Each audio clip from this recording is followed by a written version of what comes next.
Rain fell hard against the worn-out window of a tiny wooden house at the edge of the prairie. Inside, a woman sat on the floor, holding her newborn daughter close to her chest. Her face was bruised, her eyes swollen from tears. The cries of her baby echoed through the empty room. Her husband's words still rang in her ears, 3 girls.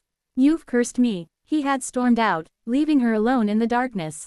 She whispered to her baby, I'm sorry, my love. Mama tried. By morning, the bruises hurt less than the silence. She looked at her 3 little girls, their faces innocent and unaware of the cruelty of the world. She knew she couldn't stay. There was nothing left here, no love, no food, no safety.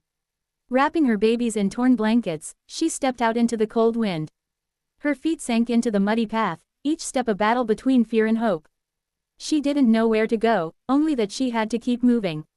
Miles away, on a lonely ranch surrounded by dry fields and whispering pines, a man named Luke sat on his porch. His hat covered his tired eyes as he watched the horizon. The ranch was quiet, too quiet. He had lost his wife 5 winters ago and had learned to live with silence. But that day, something stirred inside him, a strange pull, a sense that something or someone was out there, needing him. By afternoon, the woman's strength was fading. Her youngest baby whimpered weakly against her chest. She stumbled along a dirt road, desperate for help. When the sound of a horse's hooves broke the silence, she froze. A tall man on a chestnut horse came into view, his face rugged but kind. Ma'am, he called out, slowing his horse. She looked up, terrified, clutching her children tighter. Her lips trembled, but no words came. Luke dismounted quickly, his eyes scanning the bruises on her face, the torn dress, the trembling babies. You hurt bad, he asked gently. She shook her head, though her tears betrayed her. Please, she whispered, I just need a place to rest, for them. Her voice cracked as she gestured to her girls. Luke didn't hesitate. He took off his coat and wrapped it around her shoulders. You're coming with me, he said softly. She hesitated, fear flickering in her eyes. I don't even know you, she whispered. Luke nodded slowly, his voice calm. You don't have to, but your girls need warmth, and you're not making it another mile on that road. His tone was steady, not demanding, just firm enough to make her believe him. Something in his eyes made her feel, for the first time in years, that maybe not every man was cruel. He helped her onto his horse, steadying her as she held her babies. The ride back to the ranch was quiet except for the sound of hooves and the soft rustle of blankets. Luke didn't ask her name, and she didn't offer it. When they reached the ranch, he led her inside, a simple home, worn but warm. The scent of firewood and bread filled the air. The woman's knees nearly buckled as she stepped inside. Luke laid a blanket near the fireplace and handed her a cup of warm milk. Rest, he said. You're safe here. She stared at him, unsure whether to believe it. Safe, the word felt foreign on her tongue. She sat by the fire, her babies nestled close, and for the first time in a long while, she let her eyes close without fear. That night, as Luke tended to the horses, he caught himself glancing through the window. The woman, still nameless to him, sat quietly by the fire, humming to her children. Something about the sound softened the emptiness inside him. He didn't know her story, but he could see pain written in every line of her face. He told himself he was just helping out of decency, yet his heart said otherwise. In the quiet hours before dawn, the woman woke to find her youngest daughter breathing weakly. Panic gripped her chest. No, please, she whispered, shaking the baby gently. She tried to warm her tiny body with her hands. Her sobs filled the room, waking Luke. He rushed inside, his voice low and steady. Let me help. He took the baby in his large, calloused hands, rubbing her gently before wrapping her closer to the fire. Minutes passed like hours, until the baby finally coughed and let out a weak cry. Relief washed over the mother's face as she broke down in tears. Thank you, she whispered. Luke gave a faint smile. She's a fighter, he said softly. The woman looked up at him, her eyes glistening with gratitude, and for the first time, a small spark of trust. Over the next few days, the woman began to heal, both in body and in heart. She told Luke her name was Elena, and that her husband had beaten her for giving birth to girls instead of a son. Luke listened silently, anger flickering behind his calm expression. He didn't speak ill of her husband, he just said, "You don't owe that man your pain." Those words made Elena cry harder than the blows ever had. As the days turned into a quiet rhythm, Elena began to notice how Luke moved, gentle with his horses, patient with his land, and kind without needing to speak much. The girls began to laugh again, chasing chickens around the yard. For the first time in years, their laughter didn't echo against violence, but against open skies. Yet somewhere in the distance, trouble still waited, and neither of them knew that their fragile peace was about to be tested. The days at the ranch grew softer, like sunlight melting the frost from Alina's heart. Each morning, she woke to the sound of roosters and the gentle hum of wind through the pines. Luke had given her space, never prying, never asking for more than silence and small smiles. But there were moments, fleeting glances across the table, quiet laughter when the girls chased the dog, when something unspoken began to bloom. It wasn't love yet, but it was something close, something fragile and alive. One afternoon, while hanging laundry under the sun, Elena saw a dust trail rising from the distance.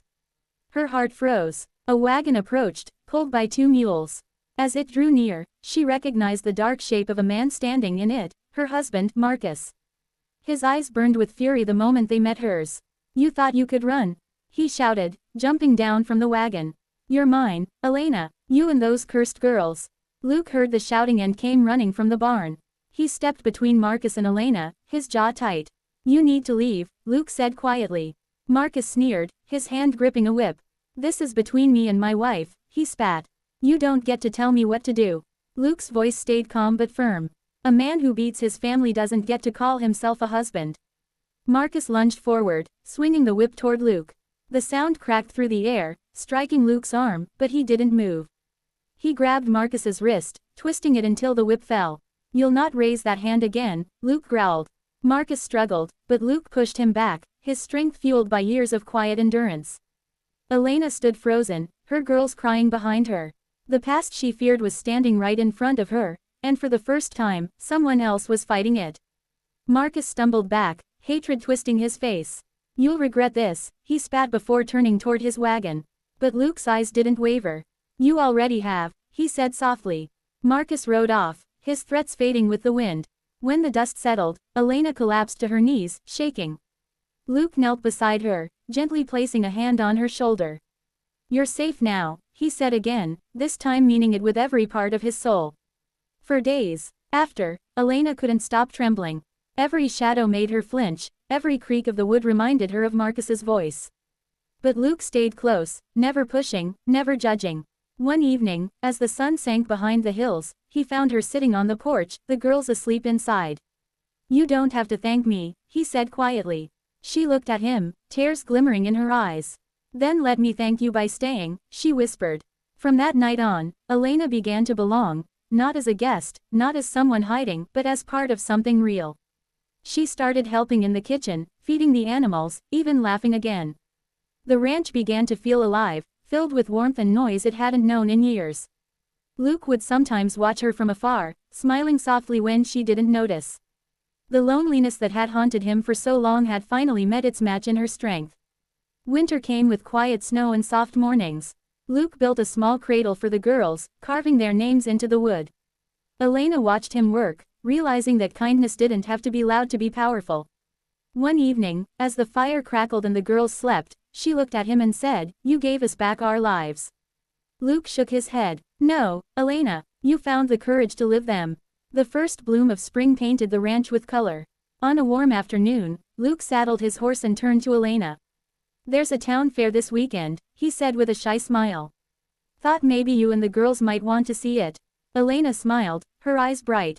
"We'd love that." It was a small moment, but one that felt like the beginning of something new, a life chosen, not forced. As they rode to town, people whispered and stared, some out of curiosity, others with judgment. But Elena held her head high. She wasn't the broken woman who had once walked through the mud with bruised cheeks. She was someone's mother, someone's hope, someone who had been told she wasn't enough, and had proven otherwise. Luke walked beside her, carrying the youngest girl in his arms.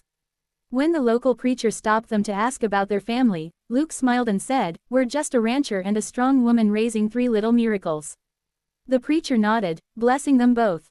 Elena's eyes filled with tears, not of sorrow, but of peace. That evening, as the sun dipped behind the hills, Luke turned to her. "You know," he said quietly, "when I found you that day, I thought I was saving you. But maybe it was the other way around." Elena smiled, resting her head on his shoulder. "Maybe we saved each other," she whispered. The girls laughed nearby, their voices echoing in the golden air. And as the stars began to rise over the ranch that night, the world felt whole again, a lonely man who found his purpose, a broken woman who found her strength, and 3 little girls who finally had a home where love lived louder than pain.